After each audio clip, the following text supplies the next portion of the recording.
Kasus dugaan percobaan dan aborsi yang dilaporkan Nikita Mirzani terhadap Fadel Bajideh kembali memasuki babak baru. Iya, seperti diketahui, Polres Metro Jakarta Selatan akhirnya resmi menetapkan Fadel Bajideh sebagai tersangka setelah menjalani pemeriksaan pada Kamis 13 Februari 2025 lalu. Untuk kepentingan penyidik, Fadel Bajideh pun langsung ditahan di Polres Metro Jakarta Selatan selama 20 hari ke depan. Di satu sisi, Rasman Arif Nasution, tim kuasa hukum Fadel Bajideh, merasa ada kejanggalan dan menduga jika Laura mengubah keterangannya. Namun di lain sisi, Nikita Mirzani yang merupakan ibu kandung Laura sekaligus pelapor Fadel Bajideh merasa sangat bersyukur kasus tersebut telah mencapai titik akhir.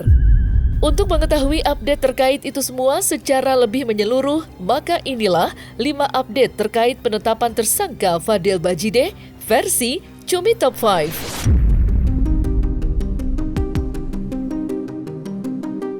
Fadel Bajideh resmi ditetapkan menjadi tersangka atas kasus dugaan pembunuhan dan aborsi yang dilaporkan Nikita Mirzani pada Kamis 13 Februari 2025 lalu. Ya, informasi tersebut disampaikan langsung oleh AKP Nurma Dewi selaku Kasih Humas Polres Metro Jakarta Selatan. Atas penetapan tersangka tersebut, Fadel Bajideh kini terancam hukuman maksimal 15 tahun penjara. Lantas, seperti apa informasi dari Polres Metro Jakarta Selatan terkait penetapan tersangka Fadel Bajideh? Dan seperti apa reaksi Fadel Bajideh dan kuasa hukumnya atas penetapan tersebut? Penetapan VA sebagai tersangka pasti melewati tahap-tahap ya. Jadi tadi sekiranya jam 15.00 sudah diperiksa sebagai saksi. Kemarin sudah dipanggil bersurat ausausah kepada saudara VA untuk hadir ke Polres Metro Jakarta Selatan. Kemudian VA sudah diperiksa sebagai saksi dengan 53 pertanyaan lebih kurang ya, dengan lebih kurang juga 4 dan sampai 5 jam waktunya. Kemudian itu pun dengan selingan dengan istirahat tentunya. Lanjut penetapan saksi ke tersangka ya, pada malam hari ini tadi setelah gelar perkara sekira jam 19.30. Kemudian disaksikan oleh Wasidik, kemudian Krimum Polda Metro Jaya, lanjut juga dengan instansi kita juga yang dari unit-unit, terutama dari Siwas, Sikum, kemudian Propos, ya itu jelas karena memang harus ada. Kemudian kenapa dari VA sudah ditetapkan menjadi tersangka? Karena memang kita mempunyai alat bukti ya, dari keterangan saksi, lanjut dari keterangan ahli tentunya, yaitu visum, dengan ancaman paling singkat 5 tahun dan paling lama 15 tahun. Sedih aja. Itu fotonya beneran gimana? Ya udah biarin, nggak apa-apa. Fadel tadi mengatakan dengan sangat tenang, dia bilang, oke om, kalau memang saya tersangka dan saya ditahan, kasih saya waktu merokok sebentar. Udah, dia lagi merokok. Jadi saya hanya pesan ke Fadel, Fadel, kamu istirahat yang tenang, pikirkan apa yang terjadi antara kamu dengan Loli. Untuk kepentingan penyidik, Fadel Bajideh langsung ditahan di Polres Metro Jakarta Selatan selama 20 hari ke depan. Ya, hal itu disampaikan langsung oleh Rasman Arif Nasution selaku kuasa hukum Fadel Bajideh. Terlepas dari hal tersebut, sebelum ditahan, Fadel Bajideh yang kini telah resmi menjadi tersangka tampak menyampaikan sebuah pesan khusus untuk Laura. Lantas, seperti apa informasi terkait penahanan Fadel Bajideh yang disampaikan oleh Rasman Arif Nasution? Dan seperti apa pesan khusus Fadel Bajideh untuk Laura? Pak Jidik memberitahu ke saya bahwa saudara Fadel dilakukan penahanan untuk 20 hari ke depan. Ya, nanti kita tanya ke penyidik kalau itu. Yang jelas malam ini dari VA setelah kita melakukan pemeriksaan saksi sudah ditetapkan menjadi tersangka. Alat bukti jelas dari keterangan saksi, kemudian dari keterangan ahli. Gelangnya gue masih pasang. Jadi nggak usah nanya perasaan lagi ke gue. Pesan. Foto itu. Pesan. Buat Loli. I love you, Loli.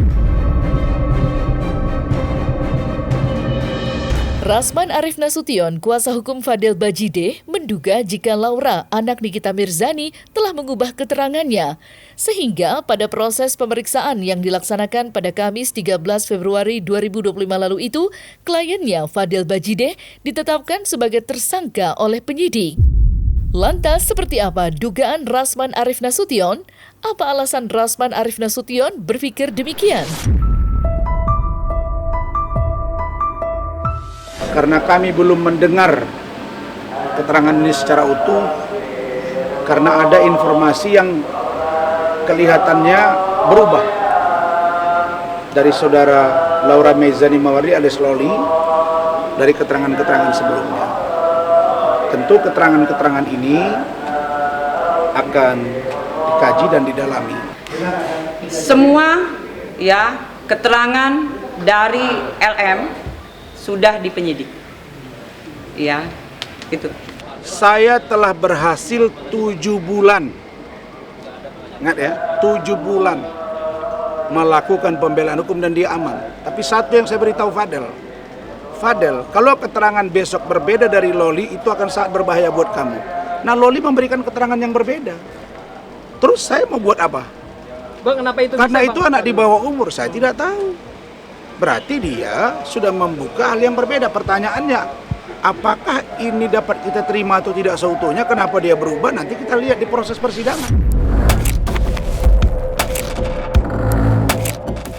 Rasman Arif Nasution mengaku tidak akan mundur sebagai kuasa hukum Fadel Bajideh.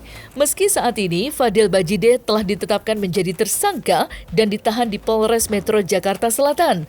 Ia alih-alih mundur, Rasman Arif Nasution justru mengaku akan menyiapkan upaya hukum untuk membuktikan hal-hal yang dituduhkan kepada kliennya Fadel Bajideh. Lantas, apa alasan Rasman Arif Nasution tidak mundur dalam kasus tersebut? Dan seperti apa strategi yang akan dipersiapkan Rasman Arif Nasution? Kenapa saya tidak langsung mengundurkan diri? Karena Loli bercerita ke saya itu tidak ada. Dan istri saya, Bu Ade, itu menanya juga di hati ke hati. Nah, jadi saya tetap akan memberi bantuan hukum kepada Fadel dan keluarga. Kami akan tetap melakukan upaya hukum. Misalnya upaya hukum lain, apakah dalam bentuk pra peradilan, apakah nanti menunggu di proses persidangan, itu saya serahkan sepenuhnya kepada keluarga. Upaya hukumnya itu hanya ada satu, pra peradilan dan atau gelar perkara khusus. Saya sudah sangat berprestasi membantu dia dan saya tetap akan bantu dia. Kami tidak mengundurkan diri. Tadi rapat dengan Rahmat dengan tim. Kenapa? Karena kita mau tahu kenapa Loli begitu. Tapi supaya kalian ingat ya, dalam semua keterangan terbaru itulah yang dipegang, gitu loh. Kan Fadel selama ini memberi keterangan tidak pernah sesuai yang dituduhkan. Dan itu juga lah keterangan Loli. Nah, ketika Loli bercerita kepada saya pun mengatakan tidak ada yang namanya hal, yang namanya hubungan. Nah, mungkin dia memberi keterangan di sana, mungkin ya berbeda sehingga penyidik melihat bahwa ini adalah fakta. Nah, memang pertanyaan dari awal sudah saya lihat tadi memang mengkerucut kepada hal-hal yang menurut saya sangat sensitif. Maka saya tadi sebelum saya beritahu dia tersangka dan dia ditahan, saya tanya di depan keluarganya. Saya bilang, kamu bicara yang jujur, ada tidak? Dia jawab tidak. Lah, kalau memang tidak, ya sudah. Kalau Loli mengatakan misalnya ada, ya kita uji di sana. Kan itu saja. Atas penetapan status tersangka Fadel Bajideh, Nikita Mirzani yang merupakan ibu kandung Laura sekaligus pelapor Fadel Bajideh merasa sangat bersyukur karena kasus yang melibatkan anaknya itu telah mencapai titik akhir. Ya, dalam ungkapan syukurnya itu, tangis haru Nikita Mirzani juga tampak pecah. Lantas, seperti apa ungkapan hati Nikita Mirzani usai melihat titik akhir kasus tersebut? Terima kasih buat Polres Jakarta Selatan. Terima kasih buat Ibu Kanit PPA. Terima kasih untuk para penyidik. Bapak Kasat yang sudah 7 bulan menangani kasus ini akhirnya selesai malam hari ini. Terima kasih juga untuk Bude dan Pade yang sudah membuat anak saya Laura bisa kembali lagi sama saya, bisa memberikan keterangan yang sejujur-jujurnya. Terima kasih Bang Pami yang udah Niki anggap juga sebagai saya angkat Niki. Saya yatim piatu, saya udah nggak punya siapa-siapa. Jadi Bang Mami, Bude, Pade adalah orang-orang yang selalu saya repotkan belakangan ini. Terima kasih juga buat Dr. Oki, Bang Il, Zack, yang setiap hari selalu saya ganggu. 7 bulan bukan waktu yang sebentar. Saya sudah pernah bilang, apa yang saya bicarakan selalu fakta, tapi memang selalu tertunda oleh waktu. Hari ini bisa kalian saksikan sendiri perjuangan saya untuk membela anak saya Laura. Walaupun saya dicaci, saya dimaki karena gak becus mengurus anak. Tapi hari ini sudah dibuktikan bahwa apa yang saya bilang itu semua benar. Saya cuma berharap setelah ini saya